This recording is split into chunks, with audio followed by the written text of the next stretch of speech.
నమస్కారం. సుఖీభవకు స్వాగతం. ఈరోజు సుఖీభవలో కోత లేకుండా కీళ్లకు మరమ్మత్తు. చెమటకాయలతో బాధపడుతున్నారా? మూత్రం రంగుని బట్టి అనారోగ్యాన్ని చెప్పొచ్చా? చెవిలో హోరు మందులతో తగ్గుతోందా? ఇంకా హెల్త్ టిప్స్. మన ఒంట్లో కీళ్లు అవి ఏవైనా కావచ్చు. వాటిలో సమస్యల్ని బాగు చేసేందుకు ఒకప్పుడైతే చర్మంపై పెద్దగా కోతలు పెట్టి కీలు భాగాన్ని మొత్తంగా తెరవాల్సి వచ్చేది. అయితే మినిమల్ ఇన్వేసివ్ టెక్నాలజీ, ఆర్థోస్కోపీ వంటి పరికరాలు అందుబాటులోకి వచ్చాక సర్జరీ కోసం పెద్దగా కోతలు పెట్టాల్సిన అవసరం ఇప్పుడు బాగా తగ్గిపోయింది. ఆర్థోస్కోపీ విధానంలో పెద్దగా కోతలు పెట్టకుండా కేవలం చిన్న రంధ్రాల సాయంతో ఇవాళ దెబ్బతిన్న కీళ్లను చాలా సులువుగా మరమ్మతు చేయొచ్చు. తక్కువ కోతలతో కీళ్లకు మరమ్మతు చేయడానికి ఉపకరించే ఆర్థోస్కోపీ గురించి ఇప్పుడు తెలుసుకుందాం. క్రీడల్లో గాయపడ్డప్పుడు, రోడ్డు ప్రమాదాల్లో గాయాలైనప్పుడు, పరిగెడుతున్నప్పుడు, మెట్లు దిగేటప్పుడు కొన్ని సందర్భాలలో మనకు తెలియకుండానే మోకాళ్లలో గాయాలవుతుంటాయి. వాపు, నొప్పి బాధిస్తుంటుంది. ఎక్స్రేలో చూస్తే ఎటువంటి ఫ్రాక్చర్ కనిపించదు, నొప్పి మాత్రం ఉంటుంది. కానీ నిజానికి అక్కడ కార్టిలేజ్ దెబ్బతినడమో, లెగమెంట్ టేరవడమో జరిగి ఉంటుంది. దానివల్ల నొప్పి వస్తుంటుంది. చాలామంది ఈ సమస్యల్ని గుర్తించలేకపోతుంటారు. ఒకప్పుడైతే ఇలాంటి సమస్యలకు చర్మంపై పెద్దగా కోతలు పెట్టి ఆపై సమస్యల్ని గుర్తించి చివరగా సర్జరీ చేయాల్సి వచ్చేది. అయితే ఆర్థ్రోస్కోపీ పరికరం రాకతో ఇప్పుడు కేవలం చిన్నపాటి రంధ్రం చేసి సమస్యల్ని చక్కగా గుర్తించి ఆపై వాటిని చక్కగా బాగు చేయడానికి వీలవుతోంది. సో ఆర్థ్రోస్కోపీ అంటే అది ఒక సర్జరీ పద్ధతి. మనకి ఇప్పుడు కడుపులో చూసేటప్పుడు దాన్ని లాప్రోస్కోపీ అంటాము.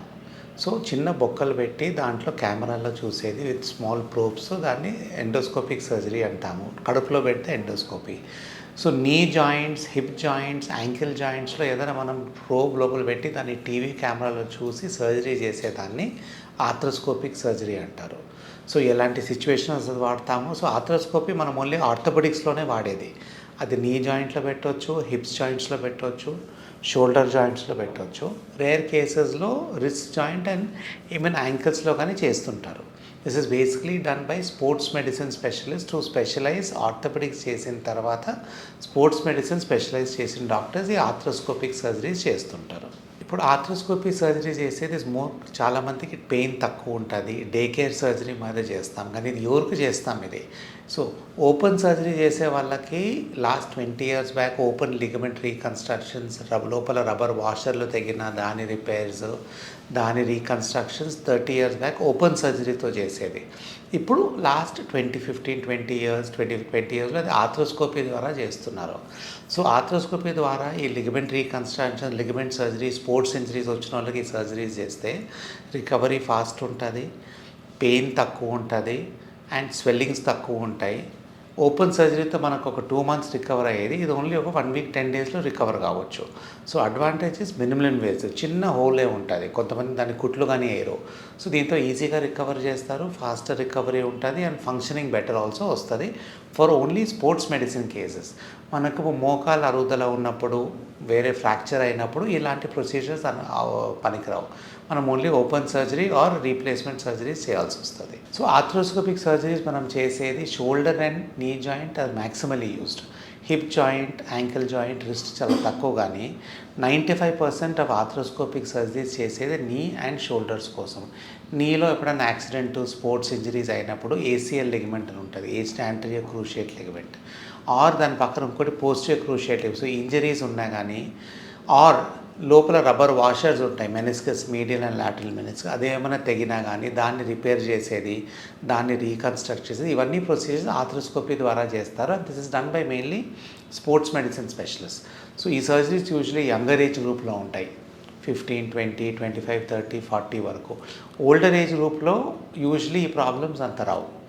షోల్డర్లో కానీ అదే, కొంతమందికి షోల్డర్ మసిల్స్ టేర్ అవుతుంది, రొటేటర్ కఫ్ టేర్స్ ఉంటాయి, కండరాల నొప్పులు ఉంటాయి, లేబ్రల్ టైర్స్ అనే డిస్లొకేషన్స్ అవుతుంటాయి షోల్డర్లో. ఏ కండిషన్లో అయినా కానీ ఆర్థ్రోస్కోపీ ద్వారా దీన్ని మనం రిపేర్ చేయవచ్చు, రీకన్స్ట్రక్ట్ చేయవచ్చు. పెయిన్ చాలా తక్కువ ఉంటే హాస్పిటల్లో మ్యాక్సిమం 1 day ఉండాల్సి వస్తుంది కొన్ని కేసెస్లో. చాలా మటుకు డే కేర్ సర్జరీస్ ఆల్సో చేయవచ్చు, అంటే మార్నింగ్ చేసుకొని ఈవినింగ్ ఇంటికి వెళ్ళిపోవచ్చు. ఆర్థ్రోస్కోపిక్ సర్జరీలో శరీరంపై చిన్న ఘాటు చేసి దాని గుండా చిన్న లెన్స్, కెమెరా, లైటింగ్ ఉన్న పెన్సిల్ సైజ్ పరికరాన్ని పంపి లోపలి నిర్మాణాన్ని చూస్తూ చికిత్స చేయడం జరుగుతుంది. ఈ ఆర్థ్రోస్కోపీ పరికరం టెలివిజన్కి అనుసంధానించబడి ఉంటుంది. దీని ద్వారా లోపలి నిర్మాణాలను పరిశీలిస్తూ వైద్యులు ఆపరేషన్ నిర్వహిస్తారు. ఆర్థ్రోస్కోపీ సర్జరీ ద్వారా కేవలం 3 మిల్లీమీటర్ల సైజులో మాత్రమే కోత పెడతారు. అతి తక్కువ సమయంలో సర్జరీ పూర్తయిపోతుంది. రోగి కూడా త్వరగా కోలుకుంటాడు. ఉదయం సర్జరీ చేస్తే సాయంత్రానికల్లా ఇంటికి వెళ్ళిపోవచ్చు. మోకాలు, భుజం, చీలమండ గాయాలకు చికిత్స చేయడానికి ఆర్థ్రోస్కోపీ బాగా ఉపయోగపడుతుంది. ఇటీవల వెన్నెముక, తుంటి ఎముక, మణికట్టు భాగాల్లో కూడా ఆర్థ్రోస్కోపీ సర్జరీలను నిర్వహిస్తున్నారు. సో ఆర్థ్రోస్కోపీ ద్వారా ఏం చేస్తారంటే మోకాళ్ళకి 2 కెమెరాస్ పెడతారు, 1 ప్రోబ్ అండ్ కెమెరా. సో దాంతో మనము డాక్టర్ దాన్ని మ్యానిపులేట్ చేస్తూ నీలో ఉండే ligaments reconstructions using latest instrumentation టెక్నిక్స్తో దాన్ని రీకన్స్ట్రక్షన్ చేసేది. అంటే మన లిగమెంట్సే తీసుకొని దాన్ని రీకన్స్ట్రక్ట్ చేయవచ్చు, ఆర్టిఫిషియల్ లిగమెంట్స్ పెట్టవచ్చు. లోపల రబ్బర్ వాషర్ తెగితే దాన్ని మెనిస్కస్ అని ఉంటుంది, లోపల రబ్బర్ వాషర్ అవి తెగినాయి అనుకోండి, దాన్ని రిపేర్ చేయవచ్చు. So all these procedures 90% arthroscopy ద్వారానే చేయవచ్చు. And that is the best way to do surgeries for sports injuries or in the specific case knee జాయింట్లో. షోల్డర్ జాయింట్లో మనకైతే చాలామంది పేషెంట్స్కి ఏమైనా బరువులు ఎత్తినా సడన్గా మసిల్ టేర్ అవుతుంది, పడిపోయినా మసిల్ టేర్ అవుతుంది. కొంతమందికి జాయింట్ పక్కకు జరిగిపోయి ఉంటుంది, సో డిస్లొకేషన్ అయ్యి అది ఇన్స్టెబిలిటీస్ ఉంటాయి, మసిల్ టేర్స్ ఉండొచ్చు, లోపల లిగమెంట్స్ ఆల్సో దెబ్బతినవచ్చు. ఈ అన్ని కండిషన్స్కి మనం ఆర్థ్రోస్కోపీ ద్వారా వేరియస్ ప్రొసీజర్స్తో దాన్ని లిగమెంట్ రీకన్స్ట్రక్షన్ చేయవచ్చు. లోపల ఏమైనా టైర్స్ ఉంటే దాన్ని కుట్లేయవచ్చు. దీనితో కంపేర్ టు నార్మల్ సర్జరీ చాలా అడ్వాంటేజెస్ ఉంటాయి. బికాజ్ ఓపెన్ సర్జరీ షోల్డర్లో చేసినప్పుడు రికవరీ టైం ఎక్కువ అవుతుంది, పెయిన్ ఎక్కువ ఉంటుంది, అండ్ ఓపెన్ ఇన్సిషన్ చేయాలి మనం. Latest we have to give a 5 centimeter incision దాన్ని ఓపెన్ చేసేకి. The same thing with arthroscopy is done in a few millimetres. So అంత ఇన్సిషన్ అయినప్పుడు మనకు పెయిన్ తక్కువ ఉంటుంది, రికవరీ ఆల్సో ఫాస్ట్ ఉంటుంది. And this is done by mainly sports medicine doctors who specialise in shoulder arthroscopy. Shoulder and knee arthroscopy forms మనకు ఉండే shoulder arthroscopy ప్రాక్టీస్లో 90 to 95% joints arthroscopy ఈ 2 జాయింట్స్లోనే ఉంటుంది. మనకు ఆర్థ్రోస్కోపీ కొన్ని రేర్ కేసెస్లో యాంకిల్ జాయింట్స్ అండ్ రిస్ట్ జాయింట్లో కానీ చేసుకోవచ్చు. But that requires a little technical expertise and more training కావాల్సి వస్తుంది. It is not done very commonly. Normal arthroscopic surgeon also hardly 1 to 2% కేసెస్లో యాంకిల్ ఆర్థ్రోస్కోపీ చేస్తుంటారు. రేర్ కేసెస్లో ఎప్పుడన్నా అక్కడ కార్టిలేజ్ ఏమైనా డ్యామేజ్ అయినప్పుడే అది వాడేది. లిగమెంట్ ఇంజరీస్కి యాంకిల్ జాయింట్లో ఆర్థ్రోస్కోపీ ద్వారా చేసేకేమీ ఛాన్స్ ఉండదు. ఐదర్ ఓపెన్ సర్జరీ అయినా చేయాలా, ఆర్ మోస్ట్ కేసెస్ ఏమైనా కార్టిలేజ్ డ్యామేజ్ అయితే అప్పుడు యాంకిల్ ఆర్థ్రోస్కోపీ కేసు చేసేసుకొని ఆర్థ్రోస్కోపీ చేయవచ్చు. సో ఆర్థ్రోస్కోపిక్ సర్జరీ అంటే మనం స్మాల్ హోల్ పెట్టి మనం లోపల చూసేది. హిప్ అండ్ నీలో అయితే రొటీన్గా వాడుతున్నాం. హిప్లో కొంచెం ట్రైనింగ్ కావాలి సర్జన్స్కి. అండ్ మనకి ఇండియాలో దాని indications of surgery compare to the అబ్రాడ్లో యూరోపియన్ కంట్రీస్లో వాళ్ళు హిప్ ప్రాబ్లమ్స్ ఎక్కువ ఉంటాయి. సో వాళ్ళు హిప్ ఆర్థ్రోస్కోపీ బాగా డెవలప్ అయింది. మన ఇండియాలో హిప్ ప్రాబ్లమ్స్ ఉండే చాలా తక్కువ. మనకు 90% ప్రాబ్లమ్స్ నీస్లోనే ఉంటాయి. సో దాన్ని మనం ఆర్థరైటిస్తో అయితే ఆర్థ్రోస్కోపీతో క్యూర్ చేయలేము. బట్ లిగమెంట్ రీకన్స్ట్రక్షన్స్ లోపల రిపేర్ చేసేది అవన్నీ ఆర్థ్రోస్కోపీ ద్వారా చేయవచ్చు. స్పైన్లో కానీ డిస్క్ ప్రాబ్లమ్స్ ఏమన్నా వస్తే స్మాల్ కెమెరాలో పెట్టి చూసి దాన్ని డిస్క్ తీసేయవచ్చు. కానీ దాన్ని ఆర్థ్రోస్కోపీ అని వర్డ్ వాడరు, కానీ దానికి మనం ఎగ్జాక్ట్లీ ఎండోస్కోపిక్ సర్జరీ అని వాడతాము. సో స్పైన్లో ఎండోస్కోపిక్ మినిమల్ ఇన్వేజివ్ సర్జరీ చాలా పికప్ అవుతున్నది. సో నడుములో ఏమైనా డిస్క్ డ్యామేజ్ అయినా కానీ ఓపెన్ సర్జరీ చేయకుండా ఇండికేషన్స్ కరెక్ట్ ఉండి ట్రైనింగ్ బాగున్నప్పుడు మంచి సెంటర్స్లో ఎండోస్కోపీ ద్వారా చిన్న హోల్ మ్యాటర్ ఆఫ్ 3-4 millimeters హోల్తోనే సర్జరీ చేసి లోపల ఉండే డ్యామేజ్ పార్ట్ని తీసేయవచ్చు. ఆర్థ్రోస్కోపీ సర్జరీ ద్వారా దెబ్బతిన్న మోకాలి భాగంలో దెబ్బతిన్న లిగమెంట్లను చక్కగా బాగు చేయొచ్చు. సర్జరీలో బయో అబ్జార్బబుల్ స్క్రూలను ఉపయోగించడం వల్ల తిరిగి సర్జరీ చేయడానికి అవకాశం ఉంటుంది. భుజం నొప్పితో బాధపడుతున్నప్పుడు భుజంలో రొటేటర్ కఫ్ దెబ్బతిన్న పరిస్థితుల్లో ఆర్థ్రోస్కోపీ సర్జరీ ద్వారా దెబ్బతిన్న రొటేటర్ కఫ్ని చక్కగా సరిచేయొచ్చు. చీలమండ గాయాలకు, మణికట్టు స్టిఫ్నెస్కు ఆర్థ్రోస్కోపీ ద్వారా చికిత్స చేయవచ్చు. ఆర్థ్రోస్కోపీ సర్జరీ ద్వారా మోకీలు మార్పిడి అవసరాన్ని కూడా తగ్గించవచ్చు.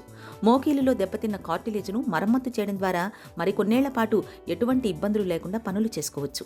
మొత్తంగా మోకాలి గాయాలకు, భుజం, తుంటి, మణికట్టు భాగాల్లోని ఎముకల్లో కనిపించే సమస్యలకు ఆర్థ్రోస్కోపీ అనేది ఇవాళ ఒక చక్కటి పరిష్కారం. వేసవిలో వేడి ఉక్కపోతలకు తోడుగా మేమున్నామంటూ చెమట పొక్కులు కూడా మనల్ని బాగా ఇబ్బంది పెట్టేస్తూ ఉంటాయి. చర్మంపై చిన్న చిన్న పొక్కుల్లాగా పుట్టుకొస్తూ తీవ్రమైన దురదల్ని, మంటను తెచ్చిపెడుతూ ఉంటాయి. ముఖ్యంగా ఈ చెమటకాయలతో పిల్లలు బాగా ఇబ్బంది పడుతూ ఉంటారు. వేసవిలో వేధించే చెమటకాయల బాధల నుంచి ఉపశమనం కోసం ఏం చేయాలో, జీవనశైలిలో ఎలాంటి జాగ్రత్తలు తీసుకోవాలో ఇప్పుడు తెలుసుకుందాం. చర్మం మన శరీరానికి రక్షణ కవచం. రకరకాల ఇన్ఫెక్షన్ల నుండి, ఎండ నుండి, వాన నుండి, చలి నుండి శరీరాన్ని కాపాడటంలో చర్మానిది ప్రధాన పాత్ర. అయితే వేసవిలో తీవ్రమైన ఎండలు, ఉక్కపోతల ధాటికి చర్మానికి ఇక్కట్లు మొదలవుతుంటాయి. భరించలేని ఈ ఎండతాపానికి మన రక్షణ కవచమైన చర్మానికి చెమట పొక్కులు మొదలుకొని సెగ్గడ్డల దాకా రకరకాల సమస్యలు వచ్చి పడుతుంటాయి. ముఖ్యంగా తీవ్రమైన ఎండ వేడికి చర్మం పేలుతుంటుంది. చర్మంపై సన్నని, ఎర్రని పొక్కులు కనిపిస్తూ ఉంటాయి. వేడి, ఉక్కపోతల మూలంగా నిరంతరం చెమ్మగా ఉండే చర్మంపై చెమటకాయలు పెద్ద తెట్టులాగా పుట్టుకొచ్చి ఒకటే దురద పెడుతూ చికాకు పెడుతూ ఉంటాయి. ఇలాంటప్పుడు కలబంద గుజ్జును పేలిన చోట రాసుకుని కొద్దిసేపు ఆగిన తర్వాత స్నానం చేస్తే మంచి ఉపశమనంగా ఉంటుంది. చందనం, అత్తరు కలిపి ఒక ముద్దలా చేసి చర్మంపై పేలిన చోట రాస్తున్నా మంటలు, దురదలు తగ్గుతాయి.